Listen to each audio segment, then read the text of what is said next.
Hello everyone and welcome back to another very exciting chess game by the magician from Riga, Mikhail Tal, with the white pieces, and this was a very cool and amazing chess game. So Tal's opponent was Bukhuti Gurgenidze with the black pieces, and he was multiple times chess champion of Georgia, and he also competed in many USSR chess championships, Soviet chess championships, and this chess game was also played in the USSR chess championship from 1968-69 from January 19. So okay, Mikhail Tal, perhaps the most famous attacker of all times, starts the game with e4, and we have the Caro-Kann defense, knight to c3 and b5, and interestingly this is known as the Gurgenidze counterattack. So Gurgenidze is playing his own attacking move. Basically, he is threatening to push the pawn, kicking the defender back, and then capturing the pawn. So stopping that, pushing the pawn, d takes on e4, knight takes, bishop to f5, defending the knight, but not the pawn. Bishop takes on e4, and then capturing the bishop. So this was Mikhail Tal's idea. For the rapid development, Mikhail Tal is sacrificing a pawn, so pluses and minuses. White is a pawn down, but he is very active, so this is a tempo move. After defending the queen, developing the bishop, 1, 2, 3, 4. So white has managed to develop 4 of his pieces, and black has only managed to develop 2 of his pieces. So white is a little bit more flexible and active.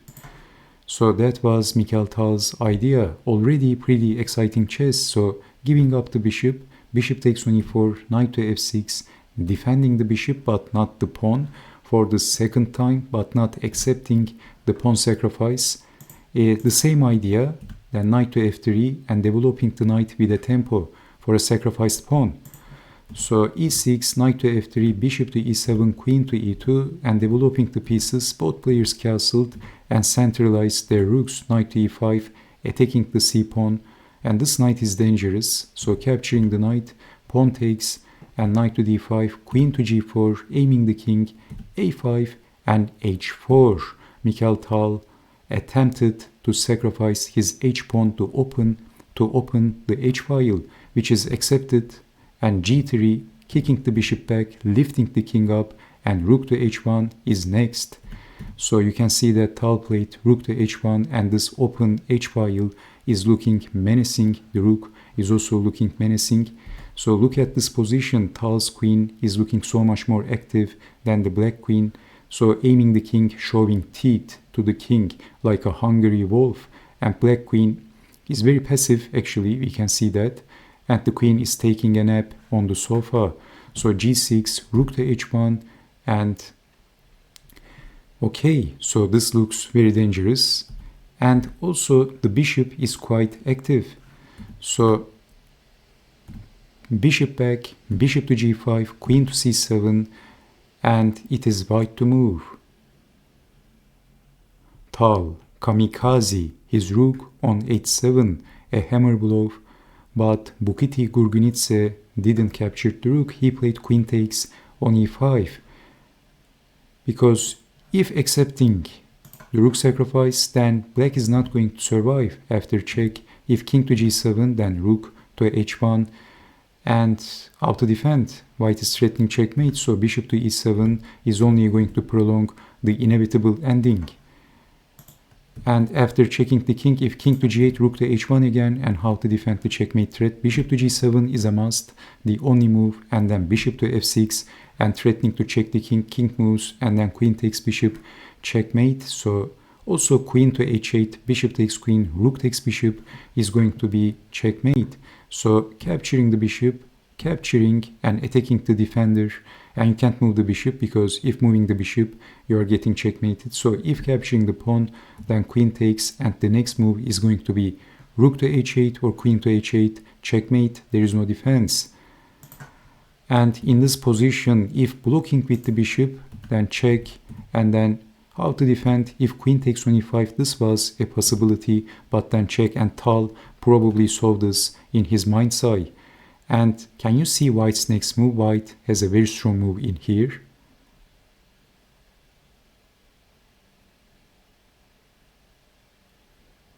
Bishop takes on g6, and Mikhail Tal probably had this up in his sleeve. This is so tricky. Before making his crazy sacrifices, he calculates carefully to make sure that he has all these winning attacking moves. So if capturing the bishop, queen takes pawn checkmate, and if capturing the light square bishop, then the diagonal of that is open. Bishop to h6, only defense, capturing the queen, checkmate. Amazing tactics. So basically we can say that rook takes on h7 by Tal was a very strong move. So queen takes on e5, Bukhuti Gurgenidze said, I'm not going to accept your sacrifice, but in this position black is a pawn up, but Tal played an amazing move. Rook takes on f7, Tal's wild rook lands flurry of punches, left, right, uppercut. And Gurgenidze had enough of this problem child rook, so he decided to chop it, because bishop takes on g6 was next. But amazing tactics, bishop takes on g6, once again a lightning strike, bishop and rook sacrifice. But Gurgenidze said, I'm not going to accept. He played king to g8. If accepting the sacrifice, then bishop to f4 is going to be a discovery attack to the king and winning the queen. Bishop takes on e5. So amazing sacrifices. Let's check out this once again. Rook takes, bishop takes, lightning strike, and then Tal played bishop takes on e8, bishop to g7, blocking the queen, because if rook takes, then bishop to f6 is going to win the queen once again. So bishop to g7, and Tal played bishop to d7, attacking the pawn, defending with the knight, but capturing on c6, and Gurgenidze end up being 2 pawns down. So defending the rook, and then rook to d1, Tal wants to infiltrate on the 7th with the rook. Queen to c5, defending the bishop, queen takes on c2, rook to d7, invasion on the 7th. The immediate threat is bishop to f6, and then that's going to be all over instantly. White is winning if bishop to f6. So we have rook to f7, check, and we can see that if moving the king, then queen to h5, and white wins. That's going to be a very bad news. And if blocking with the bishop, it is going to open the line of fire of the queen. So this was the only logical defense. This was an extremely difficult position for Gurgenidze. Is he going to survive the wave of attacks of Tal? That's the question. Bishop to f6, threatening checkmate. Queen to h7, every move is a threat. Because in this position, if capturing the rook, then queen takes on g7 is checkmate. So Tal is threatening checkmate, queen back, and then watch this, attacking the defender. So black must stay close to the bishop, and then attacking again, queen to h8 is forced, and Tal made the black queen do a lot of gymnastics and dancing. That queen is working hard and it looks exhausted.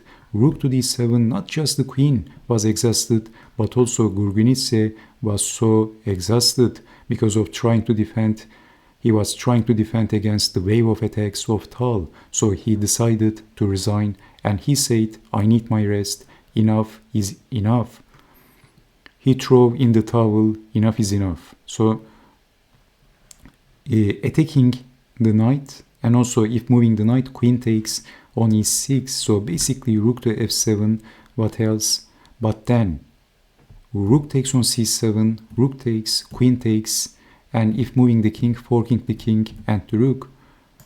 So in this position, if rook to f7, then bishop to g6, and the rook is pinned, and the black king is not going to see the light of the day. What an amazing attacking chess game by Mikhail Tal, and thank you so much for watching, and I hope to see you next time with more amazing attacking chess games by Tal in these days. So thank you so much again, take care, and bye bye.